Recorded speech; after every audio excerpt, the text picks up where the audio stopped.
he still think the same way? Watch and listen to Mohamed Ali today. All that's still true. Truth never changes. So all that I said then, still, I don't speak much on that subject today. All that's still the same. So your opinions on that haven't changed over the years? Stronger. Boxing was only a method to make me famous. My real mission is the work of Allah, spreading Islam. And now the boxing's over. Now I'm doing what I want to do. That's work for Islam. This is Mohamed Ali, but I'm gonna be a brain. I'm gonna be a doctor, a lawyer. I'm not gonna be no ugly boxer.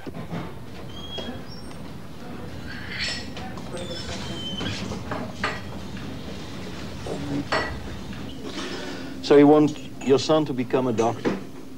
He wants to be a doctor. What's he doing now? He's in school? He's in high school or what? High school. He's in high school. How are the twins? We had them as well. The twins are getting tall and beautiful. Yeah. They're now 17 years old. And they have... They're going to college next year. Come on with Daddy. Come on with your daddy. There you go. Say hi. Hi. Say how you feel. How I feel. Say, my name is Rashida. My name is Say my name is Jamila. My name And say my name is Mariam. My name Mary. Turn around so they can see you. My name Mary. Give Daddy a kiss. Show them how you give Daddy a kiss. She's shy. She don't want to give Daddy a kiss. Are you still very careful with your children, or do you say, well, they are almost grown up? They're almost grown now. There's not too much you can tell them when they're 17. Mm-hmm. They think they know it all. It's hard to talk to them. Yeah, they can take care of themselves. Sometimes they take advice. Mm-hmm. Did you take a lot of advice from your parents when you were young? No. I pretend I would listen, like most kids. Mm-hmm. We never really took them serious until you learn for yourself. Yeah. You always had some funny streaks with people. I remember you visiting Amsterdam. You were acting as if you were asleep and dreaming. Joe Frazier. Joe Frazier. Joe Frazier. New Amsterdam. Rudy Labus. George Fuller. I heard from your wife that you're still doing that. But now you add something to the act because you ask people, don't wake me up, otherwise I get a heart attack. Why do you do that? You like it to pull people's legs or what? Certain people, friends come around and guests like to entertain and have a lot of fun, just joking. Not for television, it's not for cameras, just home with people, private. It wasn't long after his first meeting with the militant black leader Malcolm X in the early 60s that he came across the man who would become his spiritual father.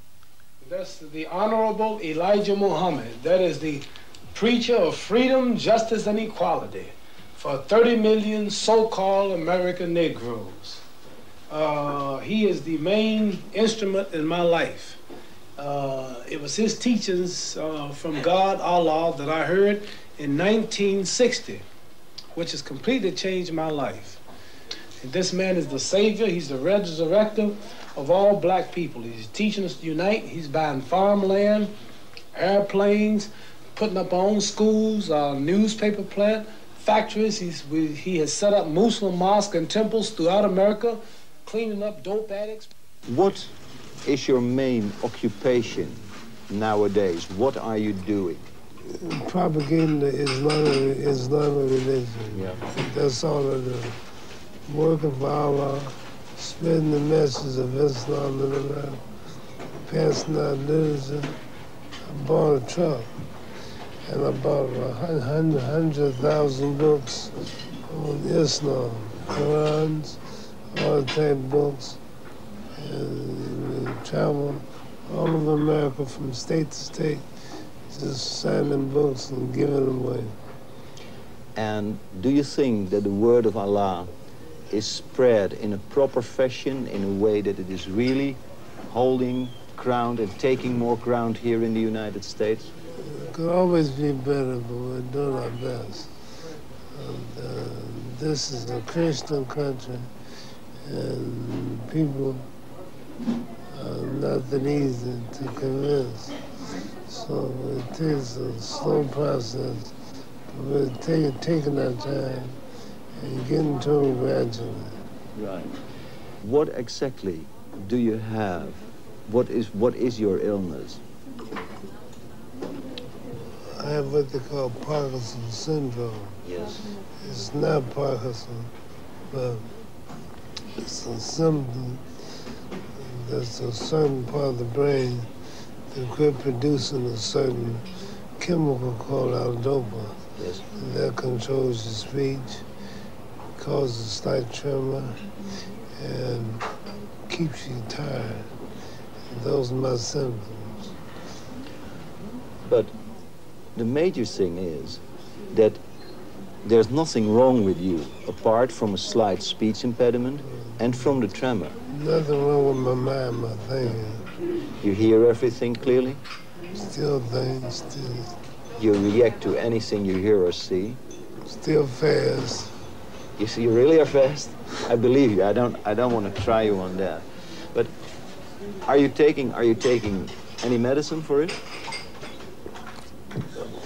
Pill called aldopa. Uh-huh. Take them four times a day, about every 3 hours. I'm not lazy, I don't take it like I should. No. I got to start taking them more. Do you ever feel sorry for the fact that you have been a boxer? You could have been another sportsman as well. You could have been I think, a good basketball player. Never regret the boxing. Never? There are no regrets that you were a boxer? No. Instead of, let's say, the Will Chamberlains of this world or the Kareem Abdul-Jabbars who were playing in other sports, which you could have excelled in as well. Those sports takes teamwork. Yeah. Boxing, you're alone. That's right. More people see and recognize you. The biggest title in sports is the World Heavyweight Champion. Mm-hmm. Out of all sports, the biggest title is the boxing title. Yeah. What happened to all the money you made in boxing? Is it invested? Did you give parts of it away to charity? What happened with it? First, we have to pay taxes. Sure. Estimate I made probably made about 30 million. Out of 30 million, taxes take about at least 18 million. At least how much? How much? 18 from 30. Well, it leaves you with 12 million then. 12 million, you may give away charities and people, family. 6 million. At least how Leaves you much? with 6 million. 6 million. Then you pay, you buy a house. You get married, you get divorced. You get married, you get divorced. You get married, you get divorced. You get married, you get divorced. You get married, you get divorced. But not so many times. 3 divorces. That's all right. 3 divorces, but I counted already 5. But let's get it to 3. 3 divorces. You pay at least $1 million. 34, so that cuts you down 3 other million, so that leaves you with 3 million. And then you have to buy it. If you're lucky. If you're lucky, and you weren't lucky. In the divorces. My main pleasure is living the type of life that will take me to heaven. Yeah. I don't worry about money. No. Money means nothing to me. Do you think that Allah or the faith had a hand in your whole existence until now? I would hope so. I can't speak for God. I can't say that God did this and God did that. I hope God helped me. I hope God's with me. I hope God's guiding me. I can't say for sure. You never were an outspoken person in private. You were very relaxed.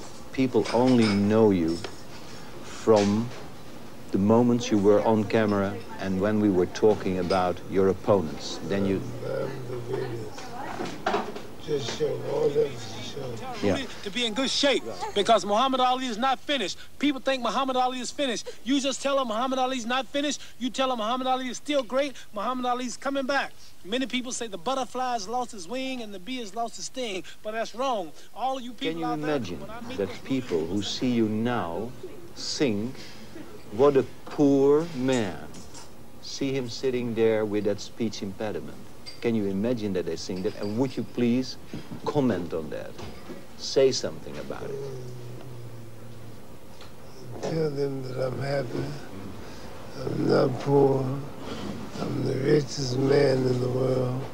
I have more friends, more. I'm a Muslim. There's 1 billion Muslims on the planet. My name is Mohammed. Mohammed is the most common name in the world. I have brothers in every country. I have a beautiful wife. I have 8 beautiful children.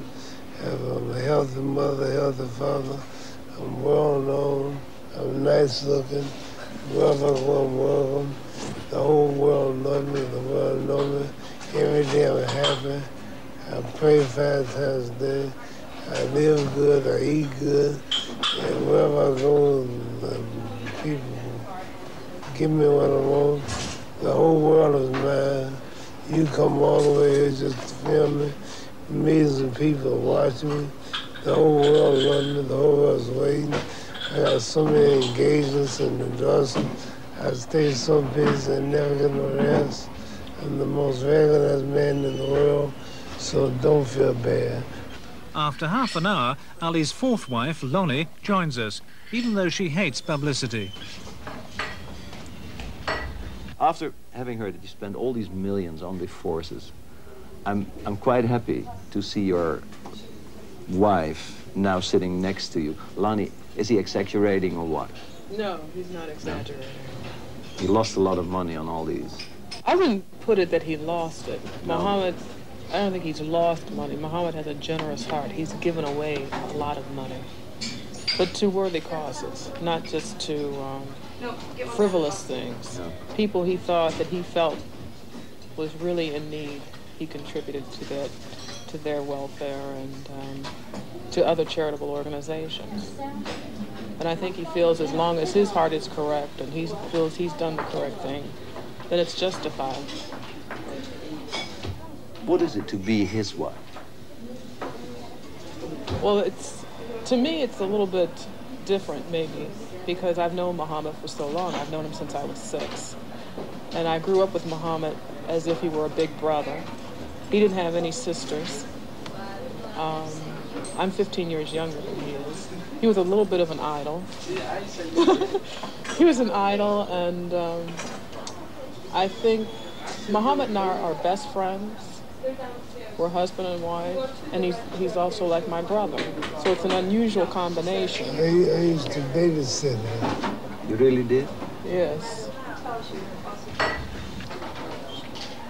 If I see the two of you, you are not mothering him. You're just telling him things, but you're not actually taking care of him. She always does what she says. Yeah? I always say I mother him because I have a very strong motherly instinct. Yeah, but I do take care of him in a way that I think a wife should take care of her husband. I think that is proper. But Muhammad is my baby. And that's what I mean.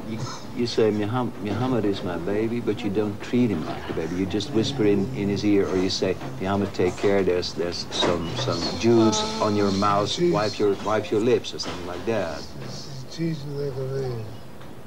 I can't resist. Muhammad has a baby face. I can't resist. I love children, like Muhammad loves children. And, do the two of you have any children? no, not yet. No? No.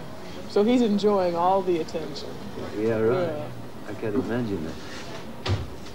If you're traveling such an extensive time with him throughout the country, you're not only his babysitter, because that's nonsense, of course. He can quite well take care of himself. No, I don't babysit. No. No. But what should I call you when business dealings go on? Does he do it on himself, or are you a business associate also? She takes care of the business. She takes care of the business? I have a Tell me. master's degree in business. Yeah. So I feel that it's only to Mohammed's benefit that I do this. It's a college. What college is it? Well, when I got out of high school, when I graduated from high school, Mohammed came to Louisville and he told me that I should go to one of the best universities that I was able to get myself into, not to limit myself ethnically or location-wise, to go wherever it was. So that's what I did. I went to Vanderbilt University in Nashville. And then when I graduated from there, I decided to go into business. So Mohammed sent me to UCLA's business school, which I have an MBA from. You heard a question I asked him earlier. Can you imagine people who see him now on screen in our country think, what a very poor man? Could you Poor in what sense? in the sense of that this happened to him because of his illness? Could you please give your comment on that? I think I'm able to answer that probably better than a lot of people because I've known Mohammed for so long. And the side of Mohammed that people are witnessing now and that he's exposing to the public really is a very private side of him. When Mohammed used to come to Louisville, there was the side, of course, when he was getting ready for the fights where he was the real Louisville Lip. He was a big mouth, he was promoting, and he was very conceited, you know, and that type of thing. But there was also another side of him that was very withdrawn, very quiet, very pensive, very it's almost hard to describe. There's a side, yes, very much so. Mohammed used to come to Louisville when I was a child, and I remember this very well. He had like 7 lectures, philosophical lectures that he had memorized, very long lectures. And he would sit me down and he'd give me these lectures. Each time he came in town, he'd give me a different lecture. And he talked to me, you know, he said, now, if you have any questions, you stop me, you ask me anything you want. And he used to always do things like this. And I don't think people know that side of Mohammed, the tender, quiet side of Mohammed. They just know the public end of Mohammed. But right now they're seeing his other side. So you can clearly state, apart from his illness with the slight speech impediment and the slight tremors, there's absolutely nothing wrong with the man, with the person you're seeing. Believe me, there is absolutely nothing wrong with him, you know, other than that. I asked him the same question. Do you feel sorry that he was a boxer and not some other sportsman? No, I never feel sorry for anybody who does what they want to do, and if it's their chosen profession and they have a natural talent for it. I mean, all of us sitting here know that Mohammed had a natural gift and a talent for boxing. It was a miracle it was discovered, you know? So therefore, no, because he fulfilled something that he wanted to do in life. If I wasn't a boxer, he wouldn't be here. He wouldn't know that. If I wasn't a boxer, all those people would know. You could have been some other sportsman, but you explained that already because they were team sports and you didn't want to take part in that, so you were an individual. One time or another, I thought when he ends his career, that whole Muslim thing is over. Can you imagine that I thought that? I'm sorry that I did, but nevertheless, he still sticks to that. And Strong. yeah, it even is stronger. It grew. Right. Yeah. I think, yeah, because Mohammed has had more time to concentrate, too, on his religion and do a lot more of the introspective type things. He studies a lot. And I'm not saying this to brag on him because I think every Muslim should do these things. Mohammed reads the Quran every day. He says his prayers 5 times a day. Mohammed has passed up business dealings that he felt were in conflict with his religion. He's given up lots of money for that reason, you know, that he could have made. And when a person is willing to stand on the line and make that kind of statement and say that I believe in my religion, and I'm going to adhere to its tenets. And, you know, I think that's a lot to be said. My father, my other 2 divorces is because of religion. Mm-hmm. Yeah. What is your outlook on life now? What is going to happen from off today with you, your wife, your children, the other Muslims? It would take too long to explain that. Yeah. Basically, I just want to live a spiritual life, enjoy my family, and prepare for the next life. Yeah. You say preparing for the next life. That is, you believe, like other religions also believe, in a life after this life on earth. Yeah. And do you have any idea how to obtain a better life after this life? Is that just believing in the faith, just being a Muslim, or should you do special things, special chores to obtain that? Obey Allah, obey the Holy Quran, do good deeds, treat people right, and we should pray 5 times every day, and follow the Islamic laws, and help us into paradise.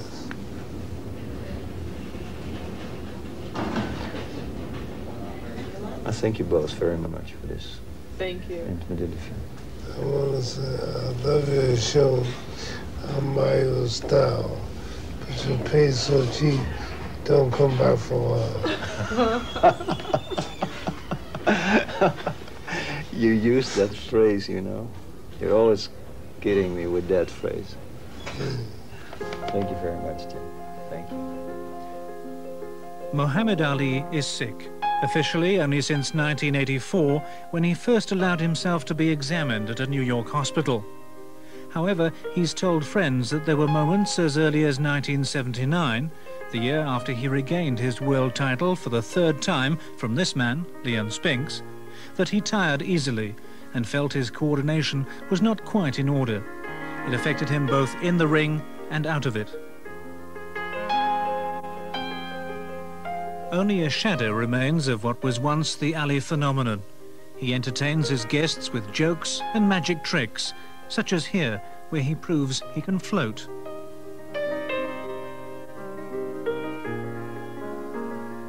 You don't need much imagination to guess how he does it.